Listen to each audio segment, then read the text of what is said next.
Halo pemirsa semuanya, Assalamualaikum warahmatullahi wabarakatuh. Jumpa lagi dengan podcast Deso bersama dengan saya Guru Deso dari Telatah Poncowarno yang selalu kepo. Pada perbincangan kali ini saya ditemani oleh Alesia dan Rahel, dan pada kesempatan kali ini kita akan perbincangkan bagaimana pembelajaran dengan kurikulum merdeka menurut perspektif mereka, menurut perspektif siswa. Oke, langsung saja kita ketemu dengan Rahel dan Ales. Halo Ales dan Rahel, Assalamualaikum warahmatullahi wabarakatuh.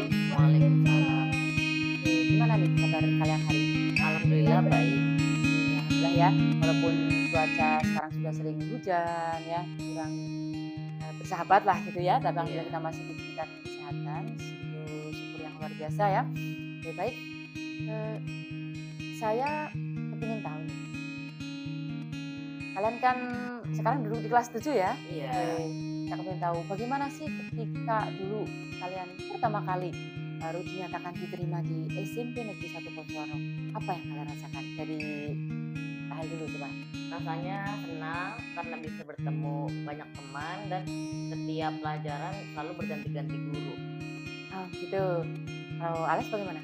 Luar biasa senangnya, apalagi udah tahu di sini tuh banyak siswa-siswa yang lain dari berbagai daerah, jadi kita lebih bisa berteman dengan teman-teman yang lain yang belum kita kenal gitu. Jadi bisa kenal semua. Jadi intinya di sini kalian mendapatkan banyak teman, gitu ya, mendapatkan banyak teman dan mendapatkan banyak guru juga, gitu ya. Iya. Terus kemudian yang kepingin satu juga nih, ketika mungkin kalian belum terbayang ya ketika pertama kali mendaftar di sini, kita dinyatakan diterima, terus bagaimana dengan sistem pembelajarannya, kayaknya belum ada gambaran ya. Iya. Dan yang kepingin saya tahu itu ketika kalian sudah mulai memasuki pembelajaran di sini, kemudian Bapak Ibu guru menyampaikan bahwa kita akan menggunakan pembelajaran dengan kurikulum baru, kurikulum merdeka namanya ya kan ya. Iya. Nah oke, terus yang kalian rasakan pertama itu apa? Apakah ketakutan barangkali atau penasaran mungkin gimana? Penasaran dan jadi tertantang dengan kurikulum baru. Apa sih itu kurikulum baru itu? Bagaimana pembelajarannya? Jadi kita belum tahu, jadi lebih tertantang.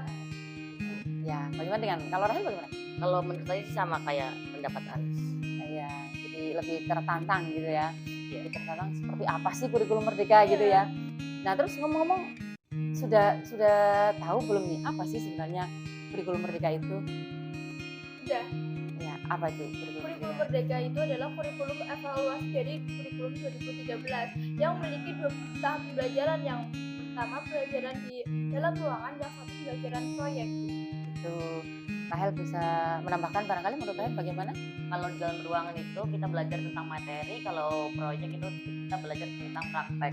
Itu kalau untuk pembelajaran yang ada di dalam kelas, pembelajaran teori itu kira-kira dibandingkan dengan kurikulum 2013 itu ada suka dan dukanya sama, berbeda atau bagaimana nih? Berbeda dengan kurikulum 2013. Ya.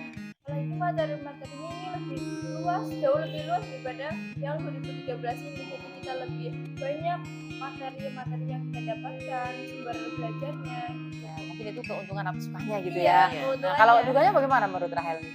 Kalau dukanya itu materinya masih kurang, tidak lengkap. Begitu. Iya. Materinya atau penyampaiannya barangkali? Penyampaiannya. Jadi baiknya bagaimana nih Bapak Ibu guru menyampaikan kurikulum merdeka menurut Rahel? Sebaiknya Bapak Ibu guru menggunakan laptop atau LCD supaya siswanya agar cepat paham. Itu Mungkin lebih mudah paham. Iya. ya, lebih mudah paham itu karena kalau dengan LCD mungkin kalian jadi bisa melihat Iya, gambar-gambar. gambarannya ya, Iya. bukan hanya membayangkan saja gitu ya. Kalau tanpa LCD kan kayak nih yang ada dalam angan-angan kita hanya bayangan saja gitu ya. Oke, kemudian bagaimana dengan buku-bukunya mungkin? Ya, sumber belajar bukunya yang masih kurang dari sekolahan. Mungkin sekolahan sudah memesan tapi belum ada. Jadi siswa kebingungan ini sumber belajarnya di mana. Kalau searching doang ini nggak terlalu. Oke, ini sampai sejauh ini sekarang sudah hampir satu semester gitu ya.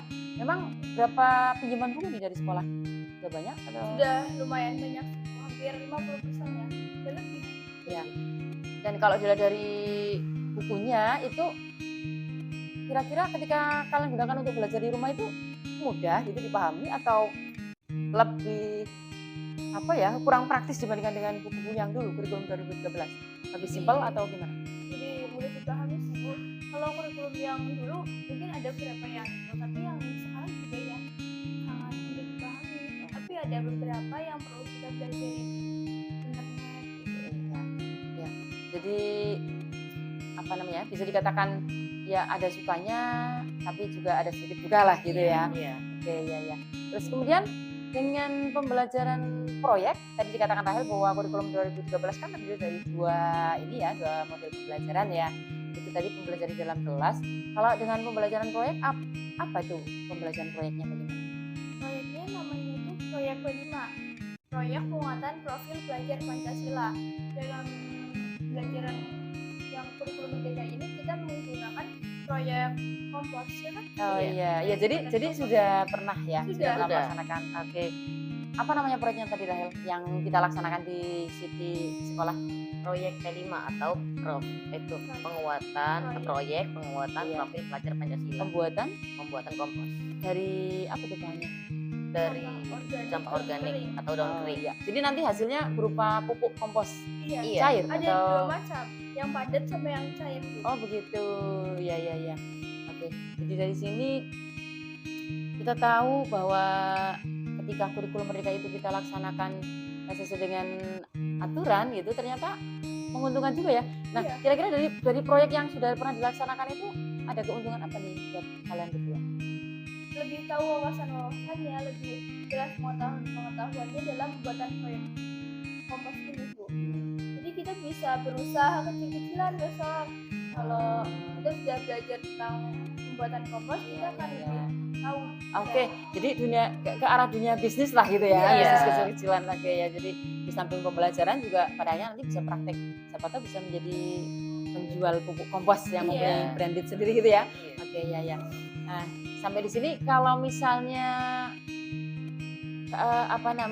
kalau misalnya ada penawaran gitu, kalian mau kembali ke kurikulum 2013 atau mau tertantang untuk melanjutkan kurikulum merdeka nih kira-kira? Lebih tertantang untuk kurikulum Merdeka. Oke, seperti itu ya. Iya. Jadi tidak kepingin balik lagi yang santai seperti dulu tanpa Iya. proyek Iya. itu enggak ya? Tetap tertantang untuk Lebih suka dengan kurikulum merdeka Oke, ini. ya. Baik, jadi mudah-mudahan apa yang kalian rasakan ini ya, kalian rasakan berdua karena kebetulan tadi di depan katanya Rahel hobinya belajar, Alex hobinya membaca, itu kan semua sesuatu yang oke. Nah, mudah-mudahan siswa-siswa yang ada di luaran sana itu juga sama ya, merasakan seperti kalian bahwa kurikulum merdeka itu lebih menjanjikan lah gitu ya. Iya. Oke, baik, yang terakhir kalau boleh saya tahu itu ngomong-ngomong cita-cita Rahel dan Alex apa nih? Coba dari Rahel dulu. Cita-cita saya adalah menjadi seorang guru. Alasan saya menjadi guru adalah untuk membanggakan kedua orang tua dan saya sendiri. Dan alasan lainnya untuk memberitahu informasi ketika orang lain yang belum tahu. Oke, baik, itu sungguh cita-cita yang sangat mulia ya, sangat mulia karena berusaha memberikan ilmu kepada orang lain itu kan suatu hal yang luar biasa ya. Nah, bagaimana dengan Alex? Saya cita-citanya ingin menjadi guru matematika. Tujuan saya menjadi guru ini untuk beri materi-materi kepada murid-murid. Jadi bisa beri materi-materi. Jadi kita Oke lah, intinya sama lah, berbagi ilmu Iya, juga gitu ya. iya. Oke, sungguh cita-cita yang mulia, mudah-mudahan semua bisa terwujud gitu ya, diridhoi oleh Allah. Saya hanya ikut mendoakan, mudah-mudahan sukses semuanya. Baik, terima kasih ya atas waktunya. Demikian pemirsa podcast Deso, perbincangan kita kali ini. Sampai ketemu pada podcast Deso yang episode yang berikutnya. Assalamualaikum warahmatullahi wabarakatuh.